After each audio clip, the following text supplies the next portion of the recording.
물론 아픈 분들도 그분들이 가장 힘들겠죠.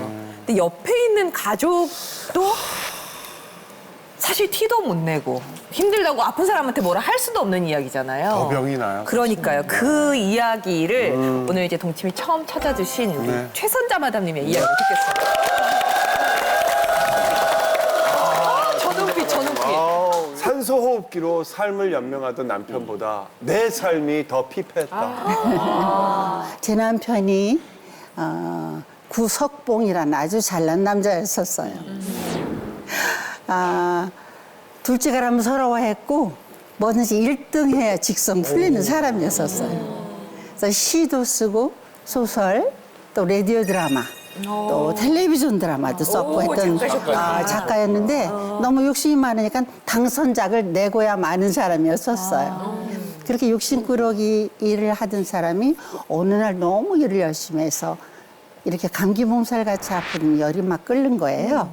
잠깐 입원하고 퇴원할 줄 알았는데 그때로부터 계속 입원 퇴원이 잦아지면서 입원할 때는 산소호흡기를 끼고 기침이 안 떨어지고 열이 안 떨어지고 1년, 2년, 3년, 4년 입원이 퇴원이 더 길어지고 하면서 너무너무 이게 구렁 속에 들어가는 거예요.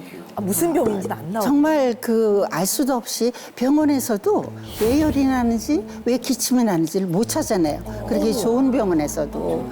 그렇게 하던 어느 날 퇴원하려고 그랬더니 의사 선생님이 그동안 우리가 너무 애를 썼지만 선생님이 이렇게 숨 쉬는 모든 기관이 전부 너무나 망가져서 지금으로부터 산소호흡기를 코에서 1분만 벗어도 숨을 못 쉬는 지경이 됐다는 거예요.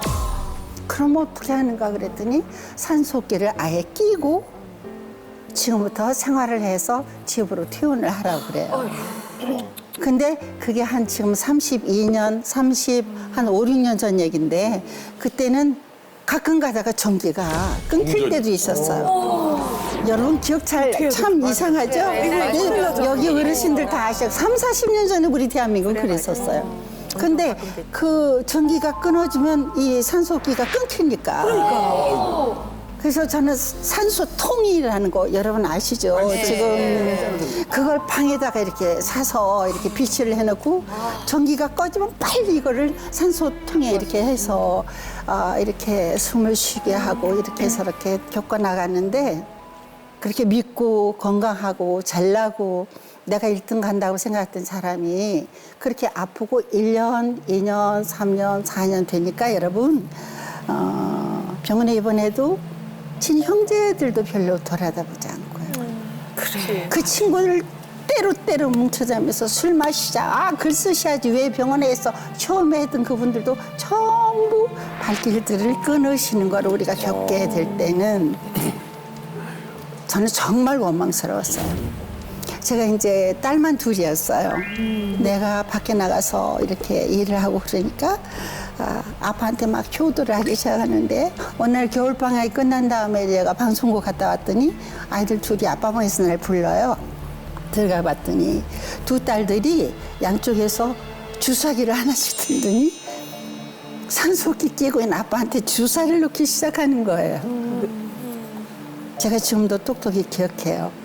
그때 큰 딸이 중3이었고요. 작은 딸이 중1이었었어요. 그렇지만 내가 이것들을 의지하고 바깥일을 열심히 하지 않을 수가 없었어요.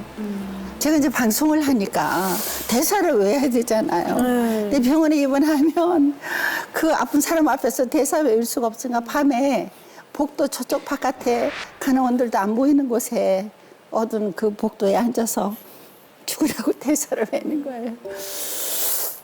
나하고 남편하고 세상 1등 가기로 작심을 하고 그 길을 너무 못 떨어지게 가고 있었거든요. 내 마음대로, 인간의 마음대로 한치 앞을 모르는 것을 저는 매일매일 체험하기 시작했고 중환자실에 수없이 들어갔다 나왔다 하는 걸 제가 보면서 이 세상은 절대적인 거 하나도 없고 다 상대적이고 이 세상은 다 어렵고 영원한 것은 없고 모든 것들은 지 마음대로 아무것도 안 되는 걸 체험하기 시작하면서 제가 정말 겸손해지기 시작했고 이제 나무 아픈 것을 바라보게 됐고 그래서 남편도 정말 마지막에 그 교만하고 그 잘나고 했던 것들을 정말 뿌리채 다 토해놓고 잘못 살아온 것들에 대해서 더 값어치는 것에 대해서 나누지 못하는 것에 대해서 사랑하지 못하는 것에 대해서 많이 토해내면서 어느 시간에 이제 정말 저보다 먼저 천국으로 소천을 했는데 그 다음 이후에 나의 삶은 값어치가 달라졌고요. 남편을 이렇게 보내고 두 딸과 같이 지금 살고 있는데 큰 딸은 시집 갔어요. 근데 멀리 시카고로 시집을 가버렸어요. 본다. 어느 날 나한테 전화가 와서 엄마 시카고 와서 같이 살면 안 돼. 그래서 얘 내가 이렇게 여기 할 일이 많은데 어떻게 내가 거기 왜 가니? 그랬더니 엄마 오늘 아침에 우리 건강하시던 우리 교회 최고의 장로님이 아침에 눈을 쓰다가 갑자기 돌아가셨어. 인생을 모르니까 딸도 너무 그 마음을 가지고 나한테 전해서 오케이 알았어 좋은 시간이 되면은 또 만날 수 있겠지 그렇게 하면서 또 딸 하나와 함께 살고 있습니다. 여러분 감사합니다. 제 얘기 들어주셔서. 근데 이게 부부라는 것 때문에 어떻게 보면 한 분이 그 운명을 짊어지고 가야 되잖아요.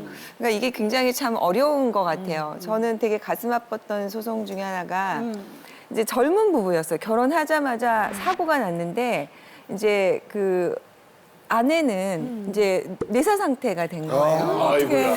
근데 이 젊은 남편은 무슨 또 자기도 같이 사고 다니는데 다행히 남편은 괜찮았어요. 그런데 친정 부모님이 이제 6, 7년 지났는데 사위를 좀 해방시켜주고 싶다고 이혼 절차를 진행을 해달라고. 근데 그 사위분은 아직도 희망을 놓고 싶지 않아서 괜찮다고 했는데 진짜 저희가 눈물로 이혼 합의를 하고 했는데 만약에 저게 내 일이라면 우리 남편이 그렇게 된다면 내가 정말 그렇게 할 수, 물론 저도 이제 애가 있으니까 그렇게 살겠지만 너무 어리니까. 그래서 이게 부부라고 인연을 맺는 것이 이게 그냥 단순히 우리 좋아서 살아 이런 문제가 아니라 누군가에게 이런 일이 벌어졌을 때 그거를 짊어지고 가야 되는 그런 관계구나. 그래서 되게 그때 막 저도 같이 눈물 흘렸던 거 기억이 지금 나요. 이제 뭐 거의 이렇게 뇌사 아니면 뭐 이렇게 큰 병 말고도 사실은 일주일 이렇게도 다 간호할 일이 많잖아요. 사실은 저도 저희 엄마가 이렇게 폐를 잘라내는 수술을 했었는데 저는 제가 되게 셀 줄 알고 저희 아들, 남편 다 가라 그랬어요. 뭐 좋은 일이라고 다 있어? 나 여기 병원은 주릉주릉 있는 거 아니야. 일할 사람 한 명만 있으면 돼. 그랬는데 일단 수술실 앞에서부터 내가 누가 있었어야 돼. 누가 있었어야 되는데 그리고 나 혼자 누가 보면 큰일 나고 참 대성통곡을 하고 그리고 이제 못 움직이시니까 계속 제가 간호사 뛰어가고 엄마를 화장실에 이렇게 메고 가서 해야 됐잖아요. 근데 저는 건강해서 괜찮다고 생각을 했어요. 근데 이제 그 일주일을 하고 나는 이제 더 이상은 스케줄을 못 비우니까 일을 하러 가야 되니까 딱 차를 일주일 만에 제가 탄 거예요. 그리고 엄마는 집에 놔두고 이제 일하러 가야 되니까 집으로 이렇게 가는데 나는 되게 멀쩡하다고 생각했는데 그렇지 않았나 봐요. 되게 큰 사거리였어요. 근데 내가 이렇게 그 신호를 내가 못 본 거야. 그러니까 빨간불인데 맞아, 안 보여. 그 사거리를 내가 그냥 그래 하고 갔는데 옆에서 버스랑 난리가 났고 내가 그 중간에서 정신을 차린 거야.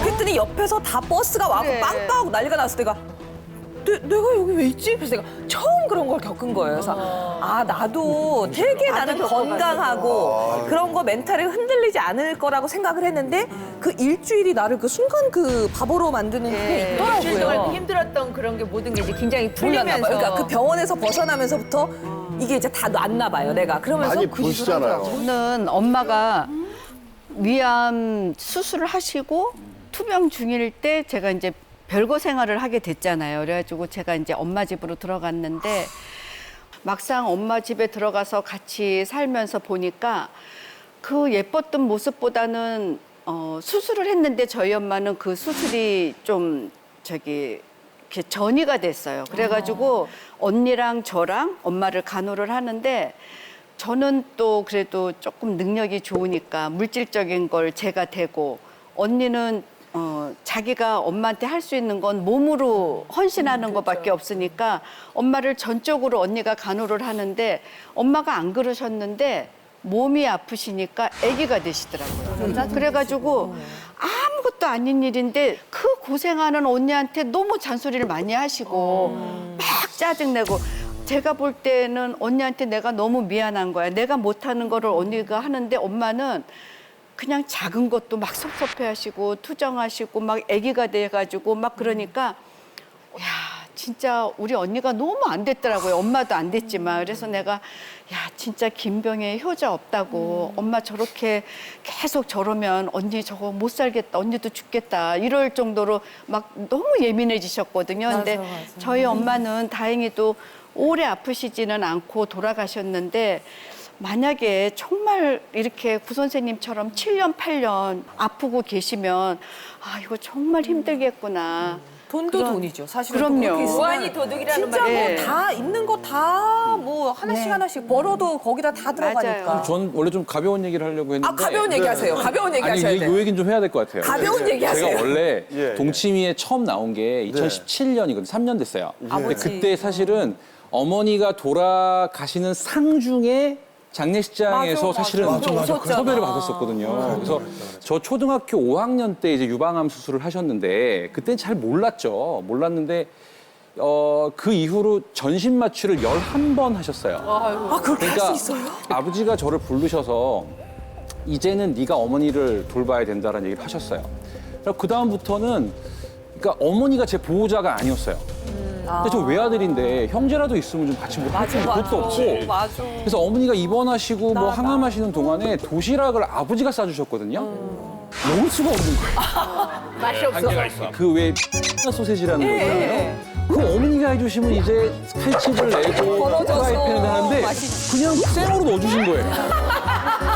아유 조리도 괜찮아 안 먹어도 하고, 돼. 조리도 안 하고. 먹어도 돼. 먹어도 돼요. 먹어도 되지만 그 뚜껑을 탁 열었다가 닫았어요 다시. 그래서 그냥 밥을 굶었는데 아 이래서는 안 되겠다. 그래서 그때부터 도시락도 제가 매일은 아니었지만 싸기도 하고 친척들에서 도와주기도 했는데 그 이후로 어머니가 계속 아프셨어요. 그러니까 항상 어머니는 저한테는 애증의 존재였어요. 사랑하는 존재라기보다는 걱정이 되는 거예요. 그러니까 예를 들어서 이런 일이 벌어져요. 어머니가 아프시다고 하면 마음이 아프잖아요. 근데 신경질부터 나요. 맞아. 왜 그렇게 했냐고. 맞아 왜? 맞아. 왜? 그러다가 사실은 제가 이 얘기를 왜 하냐면 제가 동치미 출연했을 때만 해도 어머니에 대해서 되게 애증이 30년 동안을 투병을 하셨기 때문에 이게 사랑하는 마음이 있으면서도 항상 어머니로 인해서 일이 틀어졌었거든요. 근데 지금 이제 3년이 흘렀는데 지금은 좀 많이 달라졌어요, 생각이. 이 얘기를 꼭 드리고 싶은데 제가 사실은 이제 의과대학을 들어갔고 그러니까 생각해보면 의과대학을 들어간 것도 어머니 영향이 있었던 것 같아요. 당연하죠. 그게 해석이 되기 시작하는 거예요. 의과대학을 들어가서 인턴을 하려고 모 병원에 인턴을 들어갔어요. 들어가자마자 막 이렇게 나서가지고 인턴장이라는 걸 했어요. 선생님 아시겠지만 인턴장을 하면 그래도 좀 하고 싶은 과를 좀 손쉽게 할 수 있어요. 열심히 일을 하니까. 일주일을 일했는데 또 재발을 한 거예요, 암이. 어머니가? 그쵸. 그래갖고 2주 정도를 한 잠도 못 잤어요. 그러니까 인턴이 원래 잘 못 자지만 그 와중에 잠이 안 오는 거예요. 그러니까 2주째가 딱 되니까 고열이 나기 시작하는데 감당이 안 되는 거예요. 그래서 그날 밤에 편지 10장을 써서 우리 동료들 또 우리 교육연구 부장님 간호사 스테이션에 다 올려놓고 야반 도주를 했어요. 어머나. 나와서 이제 어머니를 수술을 시키고 살렸어요. 살리고 나서 그 다음에 다른 병원에 가서 다시 이제 인턴을 해서 이제 그 전공을 선택했는데 사실은 제가 원래 하고 싶었던 과가 있었거든요. 근데 그거 안 하고 가정의학과를 했어요. 근데 그 이유를 잘 생각해 보면 어머니 케어의 뜻이 있었던 것 같아요. 그러니까 무슨 얘기냐면 가정의학과 의사는 고루고루 보잖아요. 스페셜리스트는 아니지만 그렇게 해서 가야겠다라는 생각을 했던 것 같아요. 근데 그러고 나서 가정의학과 진료 이제 전문의를 땄어요. 병원을 오픈하는 인테리어 중에 또 재발했어요. 그래서 결국 병원 인테리어를 3개월 쉬었어요. 병원을 쉬면서 생각이 또 바뀌어서 영양치료하는 의사가 됐어요, 저는. 기능의학을 하는. 그것도 왜냐면 어머니가 항암을 하기 시작하니까 자꾸 영양적인 문제가 생기잖아요. 어머니 때문에 다 진로가 바뀌네요. 그러니까요. 인생이 달라요. 그렇게 됐고 기존의 병원을 지금 병원으로 옮기는 날 돌아가셨어요. 그래서 사실은 이게 이 얘기를 하고 싶은 얘기가 뭐냐면 평생 저는 어머니에 대해서 뭐라 그럴까요? 애증이었어요. 왜 어머니? 왜? 왜 그러셨어요? 내가 뭐만 하려면. 왜를 했는데 3년을 아프셨어요. 그 3년이 지나고 보니까 어머니가 나를 뭐 이렇게 케어는 안 해주셨지만 길을 다른 방식으로 잡아주신 것 같다는 생각이 되게 많이 들어요. 그래서 제가 지금 이 주제가 우리 병간호하는 가족이 힘드냐, 환자가 힘드냐인데 결국은 힘든 환자하고 병간호하는 가족하고 그 시간이 지나면서 서로 하나를 주고 하나를 뺏기는 것 같아요. 주고받는 것 같아요. 아까 선생님도 말씀하셨지만 따님들도 아마 아버님 간병을 하면서 많은 힘들었겠지만 또 많이 얻었을 거예요. 더 성숙하고. 저도 남편이 이렇게 집에만 그렇게 갇혀 있는 세월이 수없이 가는데 난 지금 생각하면 내 남편이 나한테 특별 교수였다는 생각이 들어요. 나를 만들고 이 남편을 통해서 내가 굉장히 깊이 그 남편 그 인격과 그 실력과 동일하게 갈 수 있을 정도로. 그리고 근데 우리는 옛날에 벽장에다가 막 하는 거 맛있는 거 두고 막 뭐 고춧가루도 두고 막 그랬거든요. 옛날에 벽장만 열면 별거 다 있어. 그런 거 같이 어떤 때 내가 딱 생각, 아 우리 집에는 벽장이었어. 그렇게 고통스러워도 많은 걸 나한테 나눠줬고 벽장같이 어쩜 그렇게 그 모든 것들을 나한테 갈 거를 얘기해줬나 이런 생각들을 하면서 너무 그 병 간호했다는 게 간호보다는 너무 그 많은 거를 나한테 주었다. 근데 선생님 그게 보통 간호할 때 지금 우리 이선미 원장님도 말씀하신 것처럼 할 때는 그 생각이 안 들잖아요. 그렇죠. 아니, 그러니까 할 때는 힘들다는 생각밖에 안 들어요. 근데 그걸 다 겪어내고 나면 그 다음에 거기서 우리는 그 그 지혜를 결과물로. 뭔가를 고마움을 사실은 그럼. 찾게 되는데 할 때는 짜증나고 힘든 거 인정해야 돼요. 짜증나요. 그거는. 네. 아직까지 구독과 좋아요 안 누르셨어요? 지금 당장 눌러주세요.